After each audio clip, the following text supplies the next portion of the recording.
My name is Sushma Saha. I use I and all pronouns. And is that it? What else should I say? Oh, that's a good start. It's helpful, I think. I have known you predominantly as a performer, but you kind of do a lot of things, is what I'm gathering. And that one of the things recently has been working your way into recording and creating music, which I'm very excited to hear more about today. Yeah, yeah. I'm like mainly an actor by trade, when people still use that phrase. But yeah, like I'm also a singer and dancer, um, model, voice actor. But recently I've been doing songwriting and like jingle writing.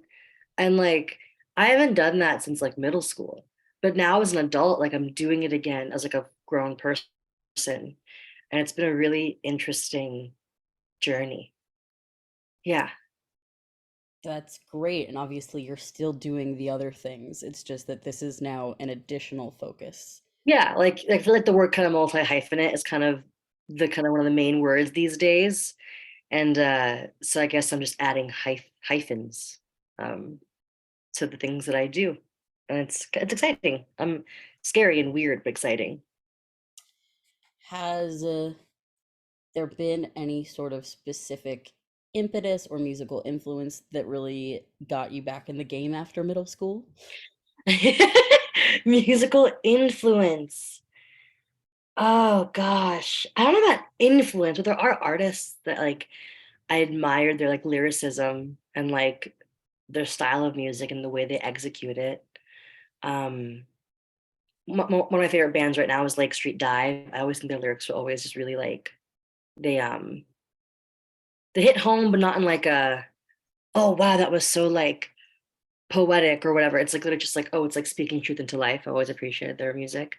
Um, her musicianship is just unreal. Like the way she knows her scales, the tone of her voice, it's just everything. Samara and Samara, Lawrence. great, Samara Joy. And but lifelong ones have been like Nora Jones, Tracy Chapman, um, Aretha Franklin, uh, oh, Ella Fitzgerald, like a lot of jazz influence, but I wouldn't say that my music is jazzy by any means of the word. But those are my favorite artists like, musically. I like to joke around and talk about referring to things as soundscapes. So like I make playlists to capture the vibe of something, and that Totally. doesn't necessarily have to do with how I execute my music as a writer. Those are two separate things. One is like the attitude and the other one is like the actual there's soundscape and sound world. Those are words that I like to use to talk about. And what's the difference between soundscape and sound world, or are they kind of the same? They're Or kind of the words that I use both, but I would say that I use soundscape more for like broad things, and then sound world is when I'm kind of establishing the tone of a show, like as a musical theater writer.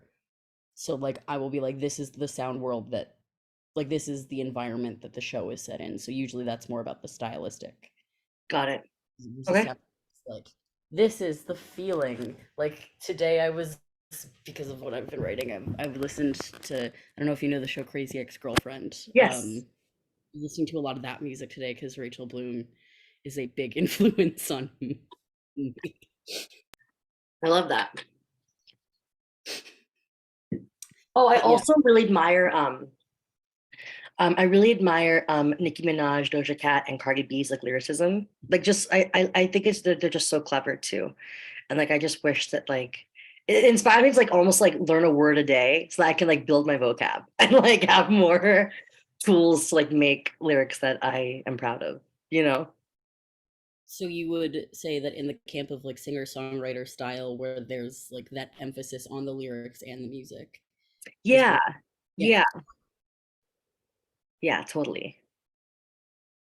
because everyone's got a different way in as a writer, and some people are very like, I am a composer and I want to focus on this tonal system or whatever, or they'll think about the words or they'll think about both, but that's Yeah, I would say for me, I know people say more commonly that the better way, which what does that even mean, right? But people often say that I've heard the most is that like the best way to write a song is to start with melody and then write lyrics because it offers more freedom for like what the song can be about. But for me, I think I'm like originally more so like I'm not a performance poet by trade, but like I have written poetry growing up and like actually, one of the songs on my EP is literally just like a bunch of like little things, like lines that I've written down in my notepad on my phone, and then they've somehow like come together, and then I had like a melody in mind.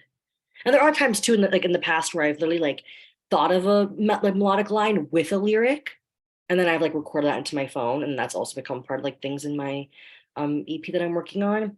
But usually it's never just like a melody. It's always like words with a melody that I've thought of. But so yeah, more word, more lyric driven, which might be like the not proper way of doing it, but it works. It's worked for me thus far. So It's the way that you do it, and that's what's important. Also, like, lyrics are inherently musical because they have a rhythmic component. So like yeah. that they are tied. Like they're you cannot completely separate them. So And also even like also for me too, even the way people like people speak is is melodic and that mainly involves the words. Like yes, like intonation of voice, like when they the parts where they go up, parts where they speak down, but like the words guide that. And for me, that's like the guiding point of how I structure my music for me. one of my classmates this past year has been talking a lot about how translating for musical theater is really tricky with tonal languages because you have to have a lyricist who really understands how to not contradict the tone of the language with the tone of the music. So that's Yeah. something I've been. It has to be in the same soundscape, it's just sound world. Like it had like Yes. the book and the way the lyrics are in the songs. Absolutely. Like that's so true. Always fascinating. Like language itself always fascinates me because um like to have the same meaning in one cultural context translate to a different one, but then still resonate with audiences of that culture. Because obviously a lot of stories are universal. Like that's not like that. That's like not what it is. But like to have it evoke the similar like humor or like feeling or like essence is like a really fascinating thing to me. Like Are you saying you're also maybe a little bit of a language nerd like myself? That is great. maybe a little bit, yeah. Cuz like obviously you get concept to concept translation rather than like word for word in musical theater writing or in music writing in general with lyrics. But Yeah. like, it you don't want to have it be word for word because there's just character that's built into every language. Yeah. Look, I'm that person. Also because I'm Indian, right? Like I listen to Bollywood music a lot as well. And it's one of those things where like I'll I'll read the English translation of it and then or I'll hear English songs that are translated into Hindi by like Indian influencers on Instagram who's saying like whatever, and then translating what they said back to English, but then having it not be exactly what the original English was, but still having it be like the same meaning of the song, like what the song is trying to say at the get-go. And it's always been really, I've always been interested in that.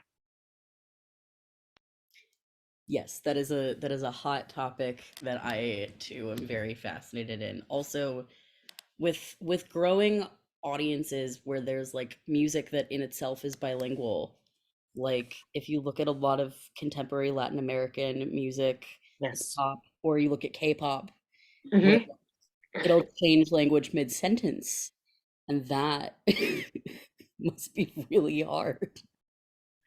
Yeah, but I mean, again, it's like it's with a lot of bilingual people, it's like their brains like to have another language under your belt, to have two, let alone like three or four, how many, like, and be able to literally switch grammar structures is just so impressive and admirable. It's really cool. And then to have it flow in a song, it's just even cooler. It's oh man, I love that stuff so much. Yeah, I personally have written songs in the two that I'm definitely like fluent in and okay to like have credence over. I've studied translation for other languages, but like they're not languages I grew up speaking, relatively speaking. So I'm not going to try to write songs yet necessarily, but like Yeah. it's definitely been an interesting process. And I haven't yet tried to translate in either direction because I'm like, that seems hard, but I'd love to. Yeah. Maybe one day you will. Yes, but also I love that you've seen examples on social media of that practice where the back translation, even having that written out, is very Is different. But again, also I think what's cool though is that it comes back to melody, where like the melody is still the thing that's kind of holding down the essence of the song too. So even lyrics are like maybe more different, like the feeling is still gonna be the same because the melody is like keeping the not ambiance, but like just the essence of the song like present. Yeah. yeah. You mentioned a lot of jazz influence. Would you say that like that you said though that that doesn't necessarily carry over into your writing. Is there like a is there like a specific subgenre that you feel like you've kind of glommed onto or no? Like classic jazz. I mean, I love all reiterations of jazz today. Like, but I grew up listening to Nora Jones's album "Come Away with Me," and that kind of led me to listen to like Ray Charles, um, which is more like blues, but than blues.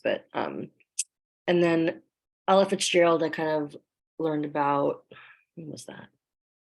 Maybe in like middle school, and I just like couldn't stop listening to her and her stuff, and Louis Armstrong, and also I joined jazz band seventh grade, and like that just like unlocked a whole thing for me where I got to sing with my school's jazz band through high school, and like that was just and it just got me to learning about so many different kinds of jazz artists. And um I'm like naturally very romantic. I think jazz just kind of like allows me to kind of like exist in that space, even if it's not like IRL. It's like I get to like feel the feeling and have it be invoked. And yeah, there's something that's it's romantic. It's sad. It's sexy. It's exciting. It's like all the things. It's I think it's the stuff of life. Jazz music. It also I've heard people make this joke, but like I'm also kind of about it that in terms of the Western tonal system, jazz is the non-binary of I'm between screaming. That's so funny. between diatonic and chromatic music because it lives in both and it lives in neither. Oh my God, it's amazing. Oh, that's amazing. Because Thank you so West much for sharing no, that. really and truly but the Western tonal system, which was set up on like classical music, is like you're either in strict structure or you're like way out in atonal land, and the things that live in the middle are like most of the stuff that would be considered jazz or like even some rock things that break the rules of diatonic. Yeah. So that's like I also think like I'm not much of an instrumentalist. I'm very much like jack of all trades, master of none. Like I dabble in a bunch of instruments. I dabble in piano, I dabble in guitar, I dabble in ukulele, I dabble in tabla, I dabble in harmonica. But I don't like play any of them super well by any means the word. So I think jazz too is also really fun for me because like especially being in jazz band, like singing and there's always like instrumental breaks where people get to solo. And so like or like I love drums, I love bass, I love like I love all these instruments. And so getting to hear all of them too, the way the artist who's behind the instrument gets to do it, like in that song or in that track, is just always really fun too for me. Because I admire instrumentalists so much. Because like being mainly being being a vocalist. It's like I don't identify as an instrumentalist by any means. And for me, it's so interesting because like for me, people have told me like, oh wow, like singing is so seems so hard to me because like you have to have control over this like thing in your throat and then make it sound the way you do. And for me, I actually feel like that's easier. I'm not saying which was harder, like, but for me, I'm like, but to me, it seems more impossible to have a thought of a sound in your head and then use a separate entity to make that sound and like manipulate it. Whereas like this feels more attainable to me. Oh, this is my body. I can manipulate it however I want. But to take like a thing made like a woodwind or a brass or like a string, and you have to like make a sound that like you, it's that's like wild to me personally.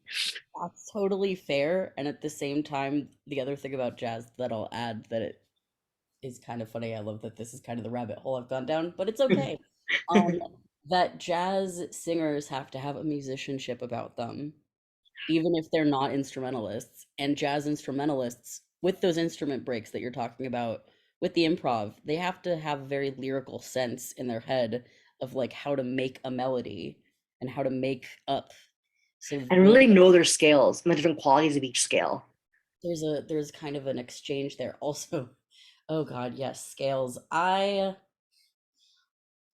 uh again, back to tonality and scales. Like there is such a uh again, I'm in the midst and throes of music school again, but like I'm always transported back to like my like undergrad.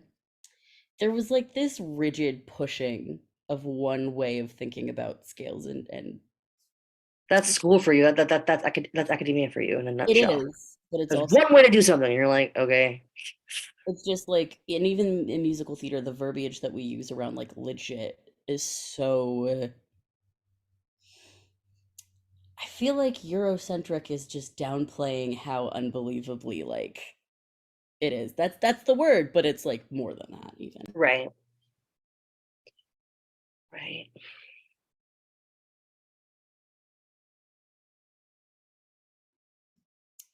Is there I love also that like this can be a space and is a space where you can and can't talk about like music in relation to like gender, and you could and you don't have to.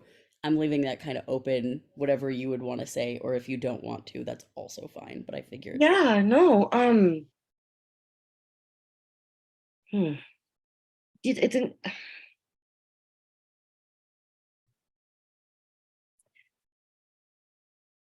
I really been like the the the terms like finding the vocabulary for how I identify has been like, as I'm sure for many queer people, it's always a whole journey. It's always a continuing journey. It doesn't usually just like kind of stop in one place. It's always evolving, right? Whether it's like the same terms, the feeling within it is different, or whatever the case may be. For me, like I've kind of just like kind of both with my gender and my sexuality, I've kind of come to like I'm queer. But like if I had to like use more specific terms, which I know no one's forcing me to, but like if I'm thinking about it, like I guess I'm like both the pans, like pansexual and pangender. And so like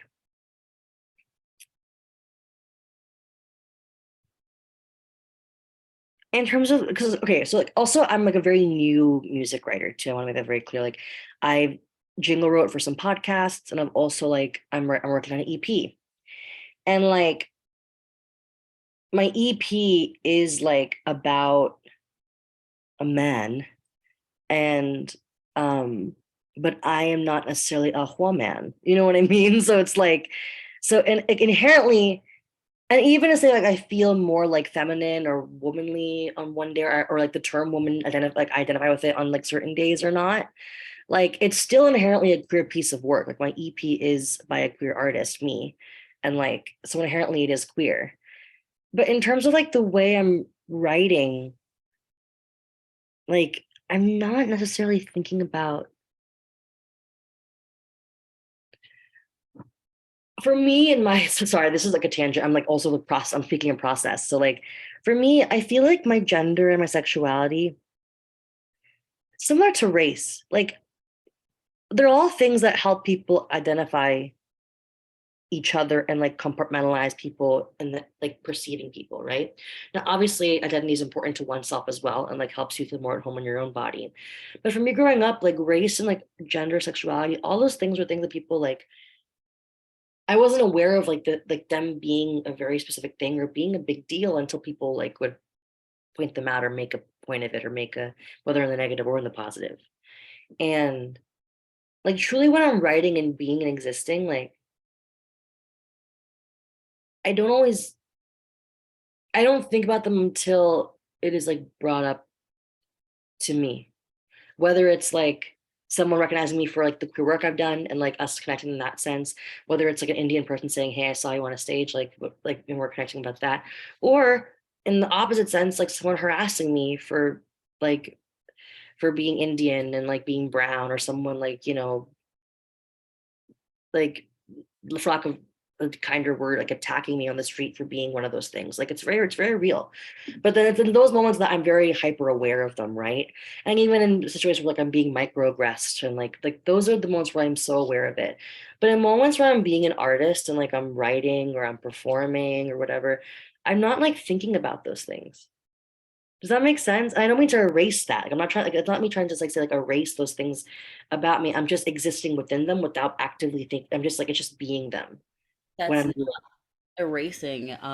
Something that I like to talk about because I am one of these people, and I respect how other people like to talk about that, but I'm one of these people that doesn't like to say I identify as. I'm more focused on lived experience and in my day to day rather than talking about identity like doing. markers. Yeah. I will focus more on like these are the things that impact day to day, but obviously there are shared umbrella terms and shared identities that happen. And I don't ever want to erase that, but I do think in terms of experience and in terms of culture and like things that are just like lived. Mhm. Um, but obviously there are identity and traits that define each of us. It's just that for me, I think more about like daily experience, like things that I do or do not do because of how I experience the world is an example. Like that stuff comes up way more often than me being like, hello, I am a trans person every 2 seconds. Like that's not Yeah. And here's so. the thing, I get there's some people who like that really grounds them in their day to day. And I'm like, life is so hard. So like you do what you gotta do to like feel grounded and feel present and like feel seen.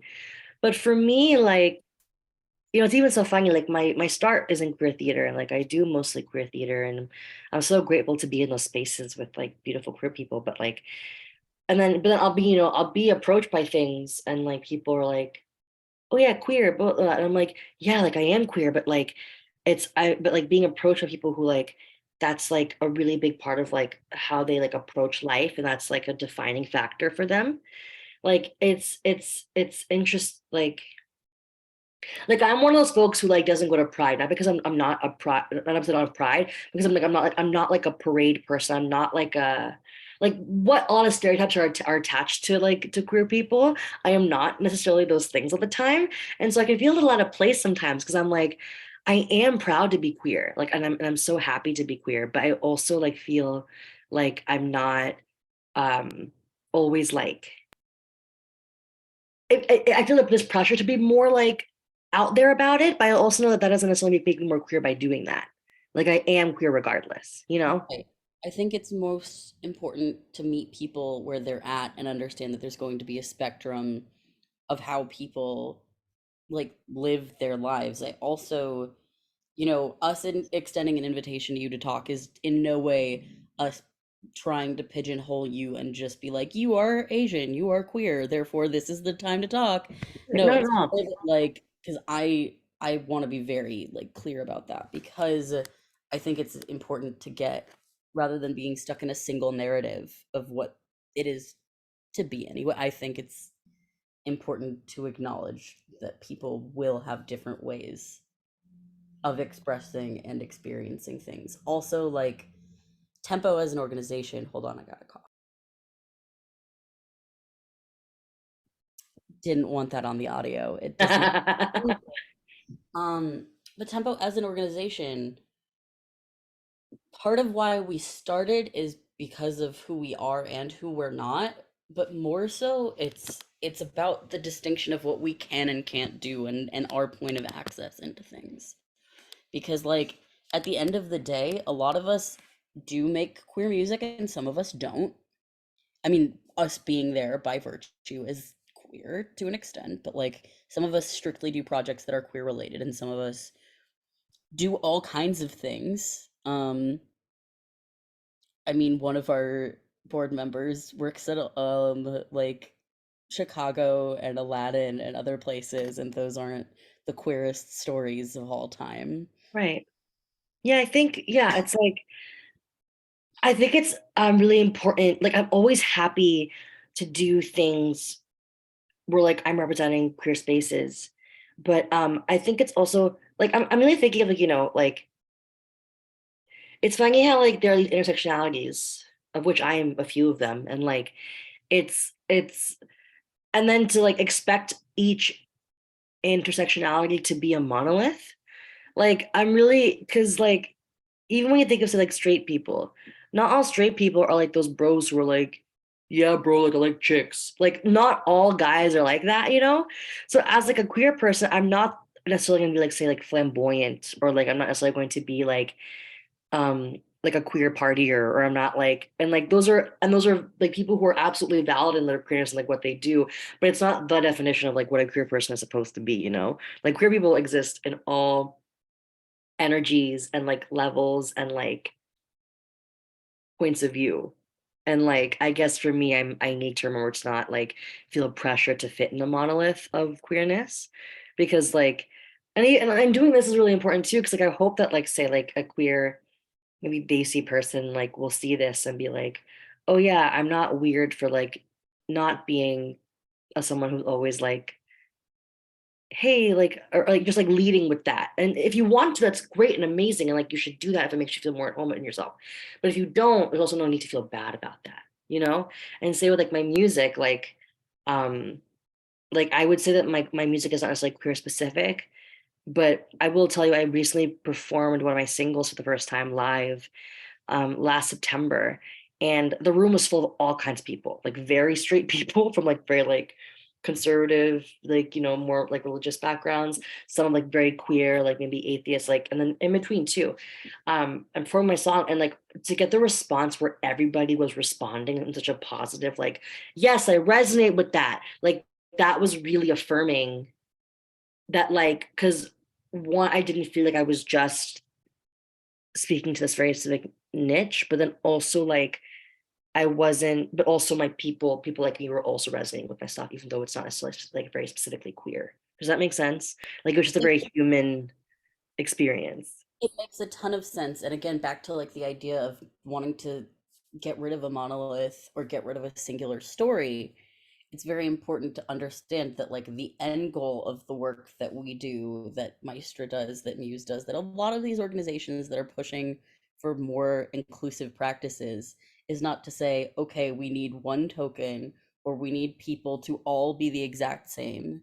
It's we want the room to look like the human experience, which means there will be no monolith, there will be no one way to be, and that at the end of the day we all get to make work and be allowed to be exactly where we're at, like that.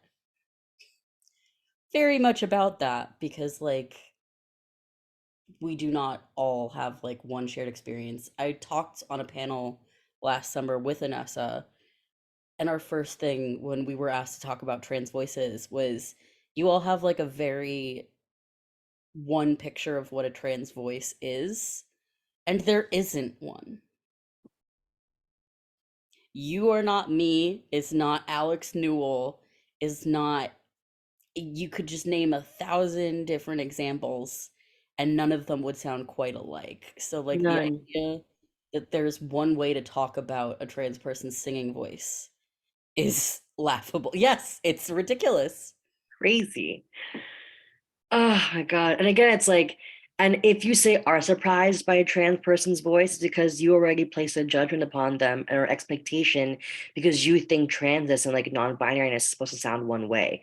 Like, or two ways. Either like an AMAP person sounding like more like more feminine, or like or an AFAB person sounding more like quote unquote what you think is masculine. And like when in reality it's like that's just not, again, you're making it a binary. That's like that's just it's infuriating because I'll go and audition for like, you know, for things and I'm like a mezzo and they'll hear me and they go, oh, like your voice is like you can sing quite high. And I'm like, yeah, because like I'm not on hormones and like I'm not going through anything like that, but like my voice is still very much like a trans voice. But like, you know what I mean? It's just so silly. It's so silly. And I've been on T for almost 5 years and I can still sing quite high as well. And like, that's just because that's how my body decided to be. And that's okay to, like, it's, And also, there are not trans men or masks who can sing very high. We have so many examples of that in history. So why is it weird? Like, why is it still considered weird? Because we're trans? Like, but it's just, it it's boggles, ridiculous. boggles the mind. And meanwhile, like, they just also like, and this is when I'm having this conversation, when we're having these conversations, the other big thing about tempo is that like we are representing people who are on the not performer side of the table primarily because we want to see more people who are trans, who are queer, who do get it on the other side of the table so that Totally. trans actors don't have to walk into the room to a production team, creative team, music team full of people who like just have that one caricature picture in their head and just don't know. You just don't know. No, it's so true. Cause like it's actually really dangerous, like having a cis team be like, we need to hire more trans people. And they like do it. And they're just like not equipped or maybe even like responsible enough or like empathetic enough to make sure that we're not being microaggressed or like mistreated and like because of their expectations in their head of what we should be to them. And it's important again, and it's so sexist to have trans people in office. Yes. Yes, also what's nice also when there's a room where there's trans, and I've experienced all kinds of configurations, but when there's a room where there's a trans person on the creative side and the cast side, then usually there just ends up being the normal drama as opposed to like Trauma. yeah, just it, Drama versus trauma. drama versus trauma. And I feel like you can never take drama out of theater. So I'm fine with that, but like the unnecessary added burden that's placed on actors is something that I'm really dreaming of fighting against. Yeah. Because like music teams historically are the ones who are like talking around the issue of voice. And when it comes to gender, not all of them are like ready to have that conversation in a respectful manner. Mhm. For example, there's other things, but like that's something that's always top of mind for me because of what I'm qualified and experienced to do. And that's another big word, qualified. Like we are putting ourselves through these systems so that we can be at the table. Yeah. It's real tricky, but like I'm glad that there are people who are working on the outside of the system and inside of it. Like you, something that I have yet to say is that you've made your Broadway debut. You are Broadway. Like I'm not Broadway herself, but I did meet her, yes, for a few months. you did participate in Broadway. Uh, Yeah. so we have not even acknowledged that, which I want to acknowledge because we in the Broadway. And so like that's there are people out there that do not work within the institutions and their work is valuable, but it's also worth giving a shout out to staying in the rooms when the rooms are rough. Right. That's a whole other can of worms that it's worth noting that there are people doing that, and I'm always happy to see people staying and having the tough conversations. I mean, our last interview with Chiang, they talked a lot about like the more recent visibility of actors getting nominated in categories and like the conversations around non-binary performers. And I pointed out that the non-binary creatives and trans creatives would be like a negligible number to acknowledge in relationship to the actors, but that we're seeing more actors that are trans and non-binary, and some of them are in shows where it doesn't talk about gender at all, which is very rad, and some of them are in shows where it kind of does center on gender, and both of those probably have a lot of ups and downs, but it's so exciting that people are at least present. Obviously, like you said, there's probably microaggressions. There's definitely microaggressions, but Right. present and being witness to that experience and not being left out of the room is a sign that we could be making some steps in a better direction. Yeah. It's about getting there first, right? Then you start making the stuff happen. And it may not happen by the time you leave the room, but like you're planting the seed. And that's equally, I think, valuable. What's so exciting about you is that you are younger than me, and you have hopefully like a long life of making art ahead of you. So the fact that yes, this is planting the seeds, you've got a long Yeah. you can I say think and I think I have some time. But you do too. Like I yeah, don't no, think no, I'm like a year older than you, I think. But yeah, like so like wait, what are we even talking about? Like what are we even talking about? it was not meant to be like patronizing, but I'm just like there are some people who are like, I'm no one's ever done learning, but there are some people who are like, I'm so ahead in my career. We've done the work.